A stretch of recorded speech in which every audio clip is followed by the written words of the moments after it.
नमस्कार विद्यार्थियों, YouTube channel में भूगोल की क्लास में आपका स्वागत है।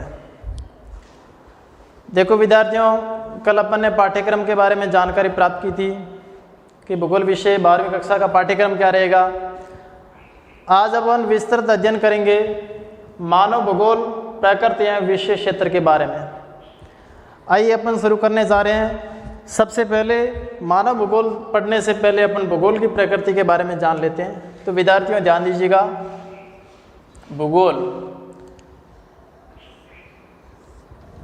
भूगोल विषय का विकास सबसे पहले कहाँ पर हुआ था, किन देशों में हुआ था और कौन से विद्वान थे इस भूगोल विषय के बारे में जो आगे रणनीति बनाई थी।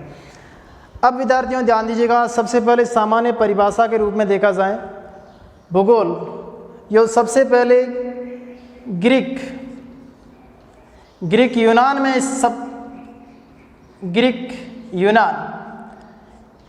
ग्रीक यूनान में इस विषय का प्रारंभ हुआ था। इस बात को ध्यान में रखना है कि विश्व में सबसे पहले भूगोल विषय का जो शुरुआत मानी जाती है जो ग्रीक यूनान देश से मानी जाती है। भूगोल शब्द जो ज्योग्राफी के इस शब्द से बना है, ध्यान दीजिएगा, यूनान जो जियोग्राफी शब्द जियोग्राफिया शब्द से बना है। जियोग्राफिया शब्द जो दो शब्दों से मिलकर के बना है। एक शब्द आपको ध्यान रखना है जियो और दूसरा शब्द है ग्राफिक्स। जियो का अर्थ होता है पृथ्वी या अपन कह सकते हैं धरातल, और ग्राफिक्स का अर्थ होता है अध्ययन करना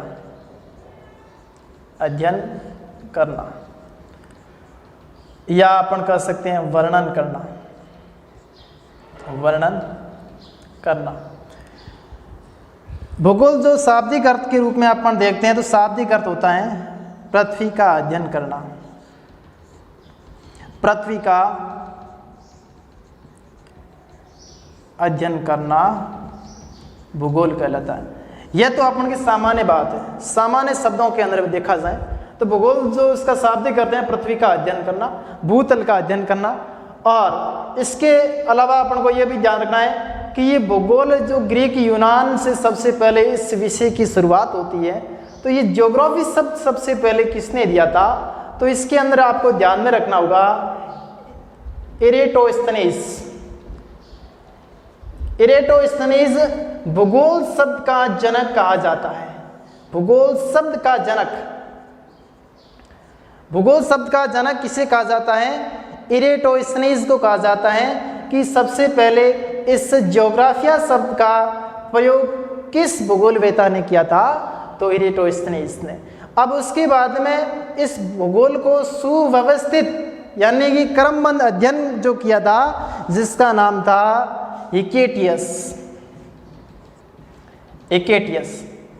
और हिकेटियस को भूगोल का जनक कहते हैं। आपसे प्रश्न पूछा जाए कि भूगोल का जनक किसे कहते हैं, तो भूगोल का जनक कहा जाता है हिकेटियस को। और ज्योग्राफी शब्द का जनक किसे कहा जाता है, तो इरेटोस्थनीज को कहा जाता है। अब विद्यार्थियों ध्यान देना होगा, भूगोल जो इस सामान्य बातें अपन कर ली हैं। भूगोल जो है सबसे पहले ग्रीक यूनान में इसमें ज्योग्राफिया सबसे नाम चलता था। ज्योग्राफिया जियो और ग्राफिक्स दो शब्दों से मिलकर के बना है। जियो का अर्थ होता है पृथ्वी या धरातल और ग्राफिक्स का अर्थ होता है अध्ययन करना या वर्णन करना। शाब्दिक अर्थ के रूप में देखें तो पृथ्वी का अध्ययन करना क्या कहलाता है? भूगोल कहलाता है। उसके बाद में ज्योग्राफी शब्द का जनक किसे कहा जाता है? इरेटोस्थनीज ने इस ज्योग्राफी शब्द का सबसे पहले शब्द का प्रयोग किया था। और उसके बाद में इस भूगोल को व्यवस्थित करने का जो जन्मदाता माना जाता है तो हिकेटियस को जाना जाता है, इसलिए हिकेटियस को भूगोल का जनक कहा जाता है। अब विद्यार्थियों भूगोल की मुख्य दो शाखाएं, भूगोल की मुख्य शाखाएं भूगोल की मुख्यतः अपन बात करें दो शाखाएं। नंबर एक भौतिक भूगोल। फिजिक्स, ज्योग्राफी और नंबर 2 की बात करें मानव भूगोल, ह्यूमन ज्योग्राफी, मानव भूगोल। आपसे यहाँ से प्रश्न बनना शुरू हो जाता है कि भूगोल की मुख्य शाखाएं कितनी हैं। तो भूगोल की मुख्य 2 शाखाएं हैं, एक का नाम जान लीजिएगा भौतिक भूगोल, दूसरी है मानव भूगोल। भौतिक भूगोल में अपन ने A+ में यानी 11th क्लास के अंदर इसका विस्तृत अध्ययन कर चुके हैं। भौतिक भूगोल किसे कहते हैं? भौतिक भूगोल यानी कि भूतल का अध्ययन किया जाता है। भूतल, इसके अलावा पर्यावरणीय क्षेत्र का अध्ययन किया जाता है, जिसमें स्थल, वायु और जल और जैव मंडल का संपूर्ण क्षेत्रों का अध्ययन किया जाता है। विभिन्न स्थलाकृतियों का अध्ययन किया जाता है। महासागर, महाद्वीपों का अध्ययन किया जाता है। विभिन्न प्रकार की अपन जलधाराएं पढ़ी, चट्टानें पढ़े, सौरमंडल पढ़ा, ये संपूर्ण स्थलीय अपने भौतिक प्रदेश के अंदर पढ़ चुके हैं। अपने राजस्थान और भारत के भौतिक संदर्भ में भी जानकारी प्राप्त कर ली है। अब बात करेंगे 12वीं कक्षा के अध्याय के अंदर मानव भूगोल विषय है। मानव भूगोल क्या है और उसकी प्रकृति और इसका विषय क्षेत्र क्या है। अब 12वीं कक्षा से यहाँ से शुरू होता है मानव भूगोल। तो आइए अपन इस मानव भूगोल के बारे में जान लेते हैं कि मानव भूगोल का विकास कहाँ से होता है, कब होता है और कैसे होता है, और उसकी सबसे पहले परिभाषा को जान लेते हैं। अब विद्यार्थियों, भौतिक भूगोल और मानव भूगोल की कुछ महत्वपूर्ण अंतर को सबसे पहले समझ लेते हैं। एक ध्यान दीजिएगा, यहाँ भौतिक भूगोल और मानव भूगोल, इसमें अंतर पूछ सकता है मानव भूगोल। अब इसके अंदर अंतर को ध्यान में रखना है कि भौतिक भूगोल में किसका अध्ययन करते हैं और मानव भूगोल में किसका अध्ययन करते हैं, उसके बारे में अपन जानकारी प्राप्त करें। भौतिक फिजिक्स, जहां अपन के आसपास के क्षेत्र में जो भौतिक वस्तुएं दिखाई देती हैं, पर्वत, पठार, मृदा, स्थलाकृतियां, ये संपूर्ण भूतल का अध्ययन होता है, वो किस में होता है? भौतिक भूगोल में होता है। दूसरी बात है मानव भूगोल। मानव भूगोल में किसका अध्ययन किया जाता है? मानव यानी मानव, जिस स्थान पर मानव रहता है और उसके आसपास के क्षेत्र में मानव उसकी आर्थिक क्रियाकलापों का अध्ययन किया जाता है। तो आपको अंतर में ध्यान रखना है कि भौतिक भूगोल में किसका अध्ययन करते हैं, यानी कि भूतल का अध्ययन किया जाता है, और मानव भूगोल में किसका अध्ययन किया जाता है? मानव और उसके आर्थिक क्रियाकलापों का अध्ययन किया जाता है। सबसे पहले अपन ये ध्यान देना होगा, भौतिक भूगोल का जनक किसे कहा जाता है? तो इसमें सबसे पहले भौतिक भूगोल का जनक, पॉइंट टू पॉइंट लिखेंगे। भौतिक भूगोल का जनक पोसिडोनियस। पोसिडोनियस को भौतिक भूगोल का जनक कहा जाता है। आपसे प्रश्न पूछा जाए कि भौतिक भूगोल का जनक कौन है, तो ये पोसिडोनियस है। अगर आपको पूछा जाए मानव भूगोल का जनक कौन है, इसका आपको ध्यान रखना है फ्रेडरिक रेडजेल। फ्रेडरिक रेडजेल को मानव भूगोल का जनक कहा जाता है। आधुनिक मानव भूगोल का जनक जो फ्रेडरिक रेडजेल है। अब भौतिक भूगोल में किसका अध्ययन किया जाता है? अब आपको ध्यान में रखना है, भौतिक भूगोल में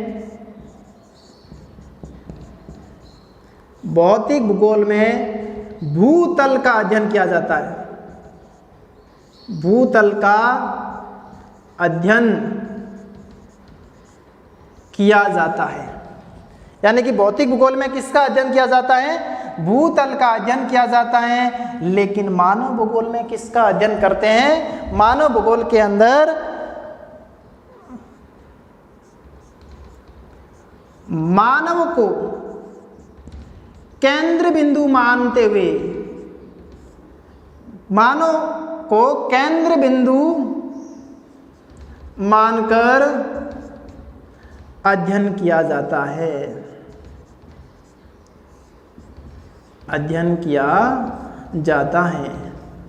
देखो विद्यार्थियों, भौतिक भूगोल में भूतल का अध्ययन करते हैं। मुख्य केंद्र बिंदु कौन है? यहाँ पर भूतल है, यानी कि धरातल के स्वरूप के बारे में जानकारी प्राप्त करनी है। लेकिन मानव भूगोल के अंदर केंद्र बिंदु किसे माना गया है? मानव को माना गया है।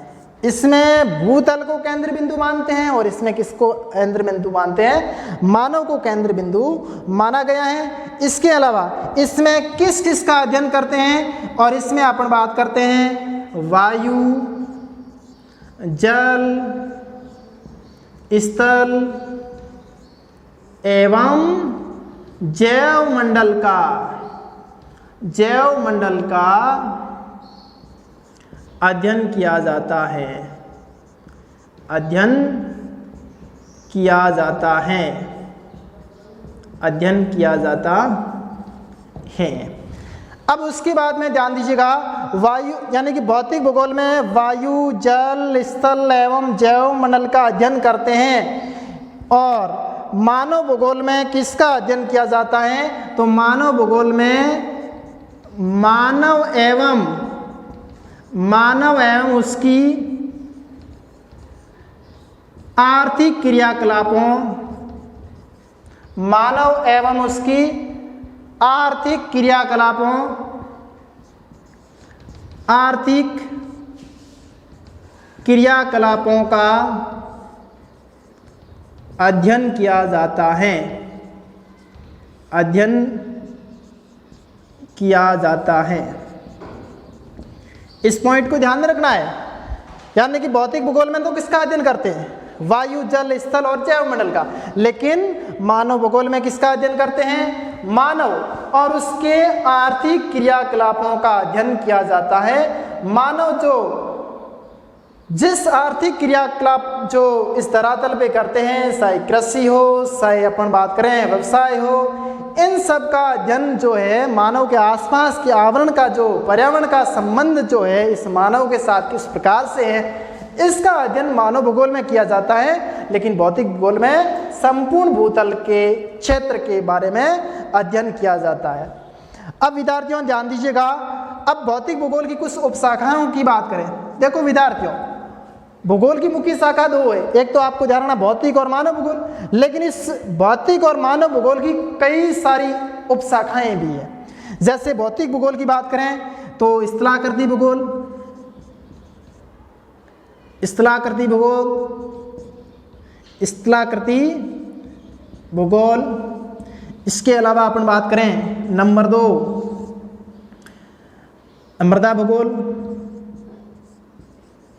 मृदा भूगोल।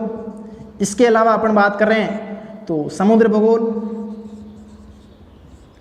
भूगोल।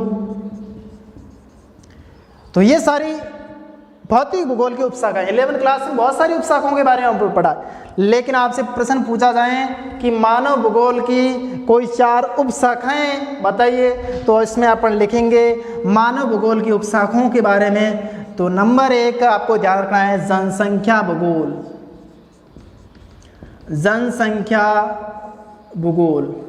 जनसंख्या के संदर्भ में बात करेंगे, इसका वितरण, घनत्व, सारे इसका अध्ययन किया जाता है। नंबर 2 आर्थिक भूगोल।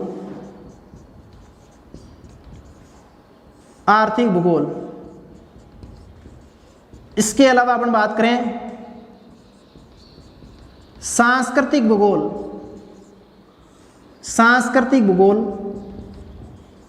इसके अलावा अपन बात करें सामाजिक भूगोल और इसके अलावा राजनीतिक भूगोल।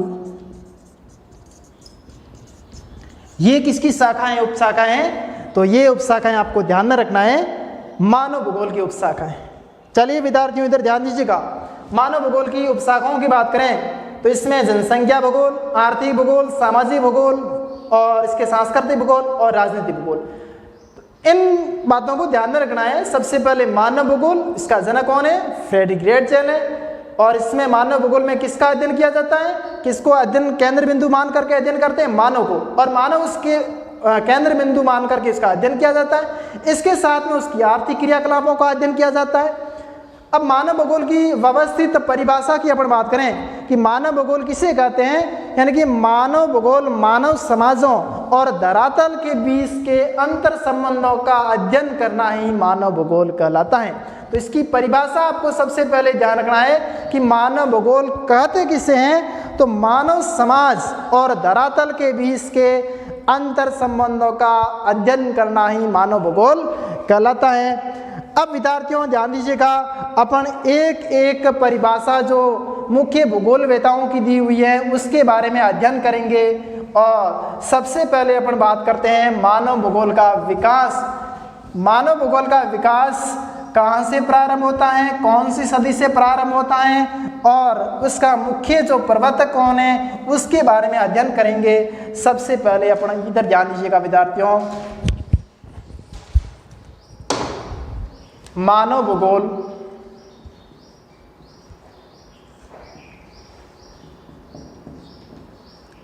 मानव भूगोल का विकास, इसकी शुरुआत कहाँ से होती है?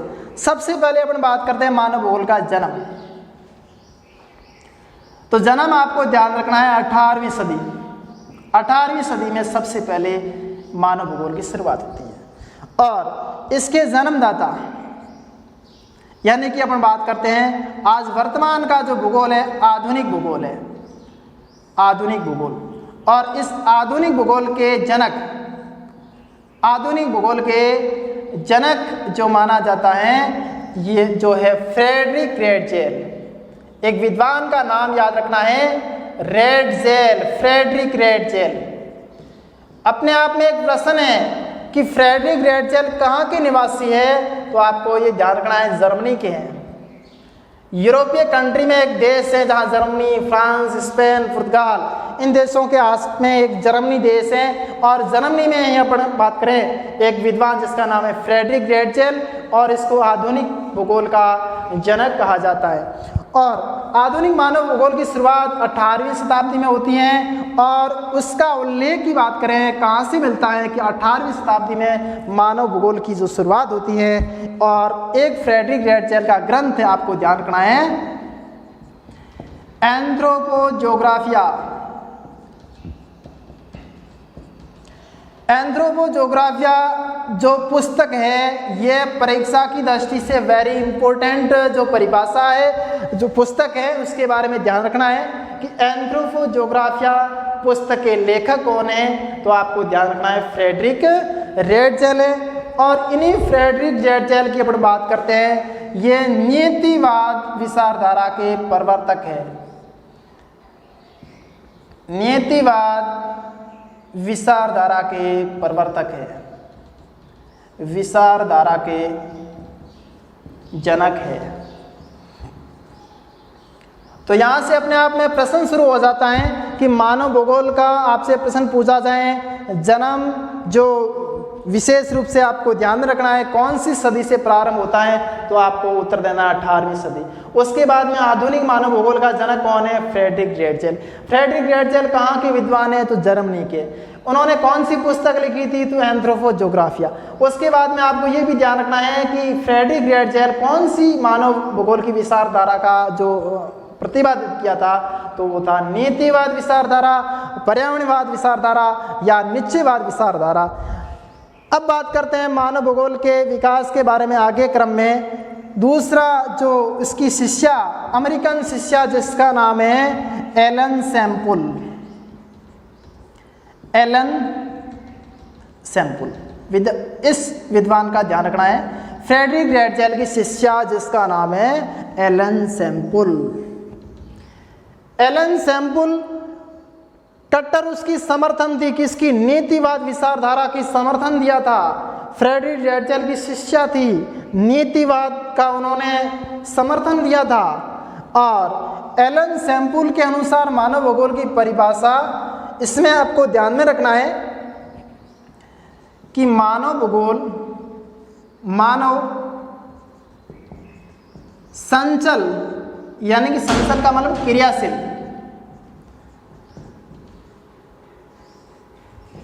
मानव संचल और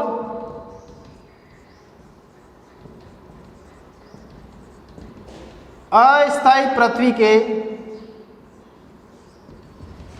बीच, यहां वेरी इंपॉर्टेंट परिवर्तनशील, ध्यान रखना है, परिवर्तनशील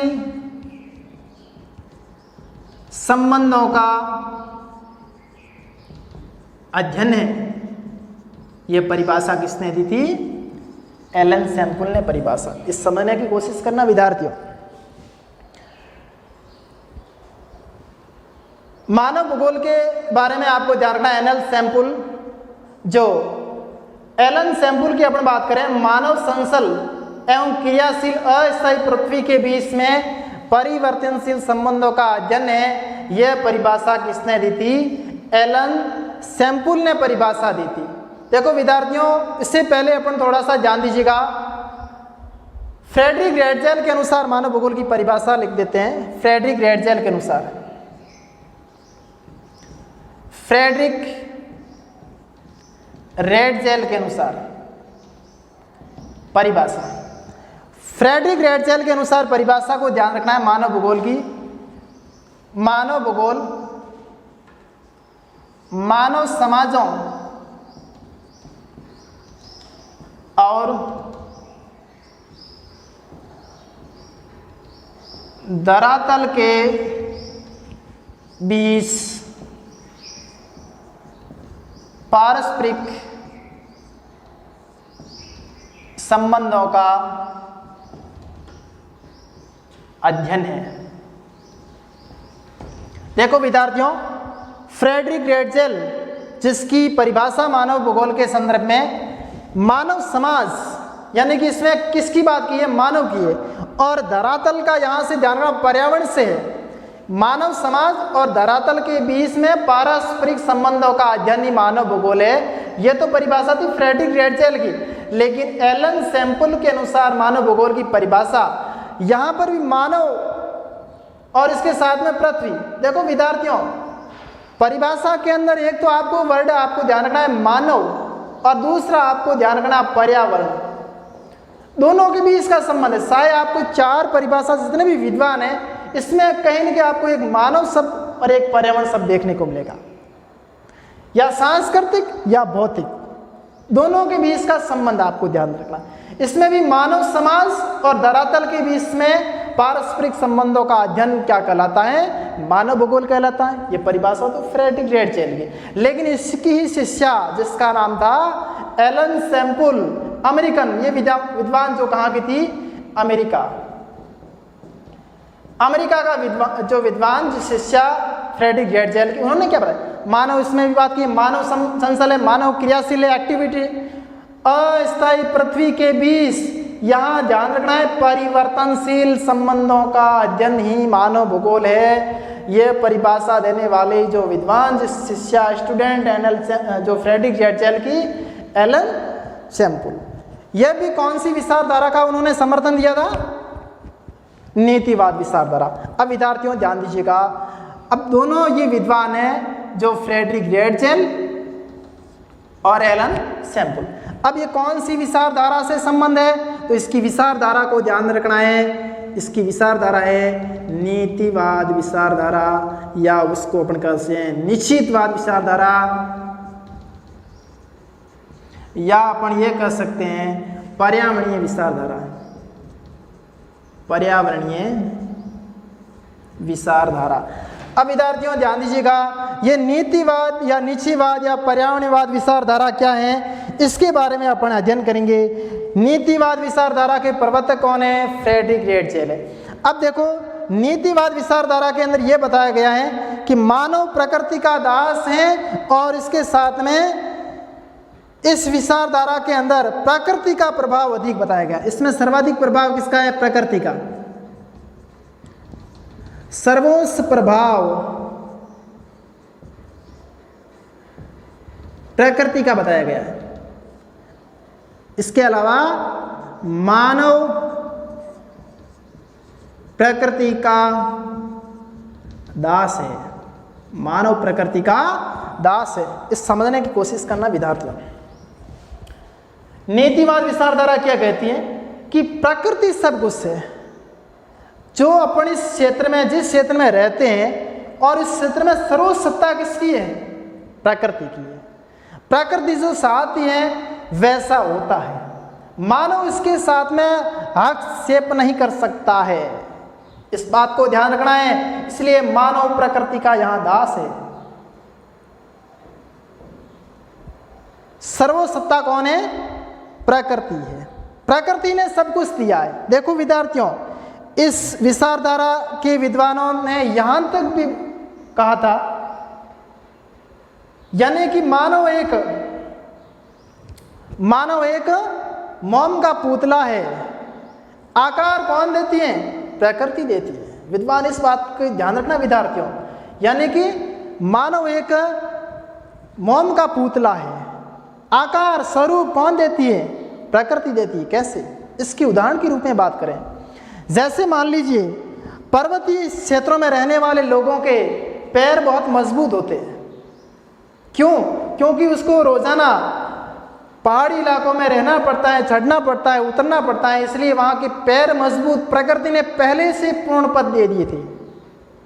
और जहाँ क्षेत्र तटीय इलाके हैं, जहाँ समुद्री इलाके हैं, और इन समुद्री इलाकों के आसपास में रहने वाले लोगों के जो हाथ होते हैं, उसकी भुजाएं होती हैं, बहुत मजबूत होती है, क्योंकि इसको क्या है? नाव चलानी पड़ती है। और नाव चलाने के लिए किसकी आवश्यकता पड़ती है? हाथ की आवश्यकता पड़ती है। इसलिए विद्यार्थियों, यानी कि इसमें सर्वसत्ता किसको दी है? प्रकृति ने दी है। प्रकृति ने सब कुछ बनाया है, प्रकृति की यहाँ मर्जी चलती है, मानव की कुछ नहीं चलती है। तो इसमें ध्यान रखना है, नीतिवाद विचारधारा ये कहती है कि यहाँ पर सर्वोच्च प्रभाव प्रकृति का है, यहाँ प्रकृति की देन है, मानव प्रकृति का दास है। समझ में आ गया होगा? ये नीतिवाद विचारधारा कहती है, निश्चयवाद विचारधारा या पर्यावरणवाद विचारधारा। अब आगे अपन बात कर रहे हैं एक परिभाषा के रूप में, विडाल डी लॉब्लास की परिभाषा के बारे में अपन समझने की कोशिश करेंगे। विद्यार्थियों, आगे जो अपन विडाल डी ब्लास फ्रांसीसी विद्वान है, जो संभववाद के प्रणेता माना जाता है, संभववाद के जनक माना जाता है। फ्रांस में जो जिस विचारधारा का जो विकास हुआ है वो विचारधारा है संभववाद विचारधारा। अब संभववाद विचारधारा के अपन बात करें जनक विडाल डी लॉब्लास कहाँ का है? फ्रांस का है। कौन सी विचारधारा का जो प्रवर्तक है? संभववाद। संभववाद संभववाद विचारधारा का प्रवर्तक। आपसे प्रश्न पूछा जाए विडाल डी लॉब्लास कौन से देश से हैं? फ्रांस से हैं। कौन से विचारधारा के जनक है? तो ये आपको ध्यान रखना है, ये संभववाद के जनक है। सीधा प्रश्न आता है, संभववाद के जनक कौन है? तो आपको ध्यान रखना है विडाल डी लॉब्लास है। अब विडाल डी लॉब्लास के अनुसार परिभाषा से पढ़ने से पहले अपन सबसे पहले समझ लेते हैं संभववाद क्या है। अब विद्यार्थियों ध्यान दीजिएगा, अपन ने विचारधारा पहले पढ़ चुके हैं, नीतिवाद विचारधारा। नीतिवाद विचारधारा में क्या था? प्रकृति को सर्वोच्च माना है। प्रकृति के सर्वोच्च की बात करें, विचारधारा ध्यान दीजिएगा, अपन ने पहले पढ़ा था। तो नीतिवाद विचारधारा में क्या था? इसमें प्रकृति को सर्वोच्च माना, मानव प्रकृति का दास है। लेकिन संभववाद विचारधारा के अंदर ध्यान रखना है, संभववाद विचारधारा यहां ध्यान दीजिएगा, इस विचारधारा के अंदर मानव को सर्वोच्च माना है, मानव को सर्वोच्च माना है। और इसमें नीतिवाद विचारधारा में यह बात थी कि मानव प्रकृति का दास है, लेकिन इसके अंदर बताया गया है कि मानव प्रकृति का दास नहीं है, मानव प्रकृति का दास नहीं है। कैसे? संभावना व्यक्त कर रहा है। फ्रांसीसी विद्वान ये कहते हैं कि प्रकृति सब कुछ नहीं है, मानव इस प्रकृति में कुछ फेरबदल कर सकता है, हस्तक्षेप कर सकता है, लेकिन नीतिवाद के अंदर कहा है मानव इस पर कोई हस्तक्षेप नहीं कर सकता है। मानव संभावना व्यक्त कर सकता है। जैसे मान लीजिए नीतिवाद विचारधारा के अनुसार तो देखा जाए कि पर्वतीय क्षेत्रों में कृषि नहीं हो सकती है, मरुस्थलीय क्षेत्र में अपन यहाँ पर अनाज नहीं बो सकते हैं, लेकिन इसमें संभववाद ने कहा नहीं नहीं, जो नीतिवादियों ऐसा नहीं हो सकता है, मानव संभावना व्यक्त कर सकता है, प्रकृति के इस बदलाव कर सकता है प्रकृति में। जैसे पर्वतीय क्षेत्रों में जहाँ पर सीढ़ी नुमा कृषि की जा सकती है, मरुस्थलीय क्षेत्र में जहाँ पर पानी की नहरें ला करके जहाँ अनाज उत्पन्न किया जा सकता है। आज अपन दुनिया भर के अंदर देखा जाए, भारत के अंदर सर्वाधिक चाय उत्पादन करने वाला क्षेत्र जो पहाड़ी इलाका आसाम के अंदर है, वहाँ मानव ने इस पहाड़ी क्षेत्र में सीढ़ियाँ बना करके कृषि करना प्रारंभ किया। ऐसा समय था राजस्थान के पश्चिमी मरुस्थल क्षेत्र में बहुत कम बारिश होती है, लेकिन इसी क्षेत्र में कृषि का करना बहुत नामुमकिन का था। इसके कारण इस क्षेत्र में भी क्या है, नहरी क्षेत्रों को जोड़ करके इन क्षेत्रों के अंदर आज पेयजल की पानी की सुविधा भी है, इसके अलावा कृषि भी अधिक मात्रा में हो रही है। इसका मतलब प्रकृति को कंट्रोल में कर दिया है किसने, मानव। अब आपको ध्यान रखना है कि संभववाद विचारधारा ये कहती है कि मानव ने इस प्रकृति को कंट्रोल में कर दिया है, कुछ ऐसे नियम बना दिए हैं जिसके कारण अपन संभावना व्यक्त कर सकते हैं। तो विडाल डी ब्लॉस की परिभाषा को ध्यान में रखना है। इसकी कौन सी परिभाषा है, मानव भूगोल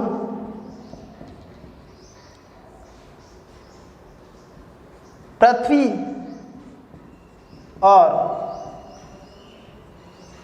मनुष्य के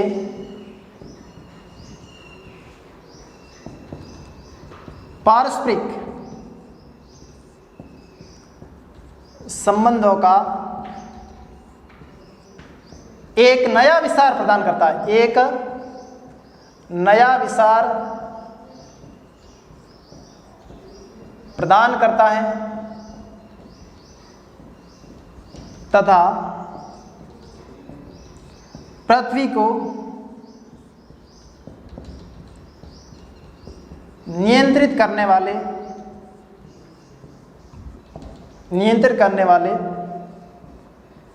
भौतिक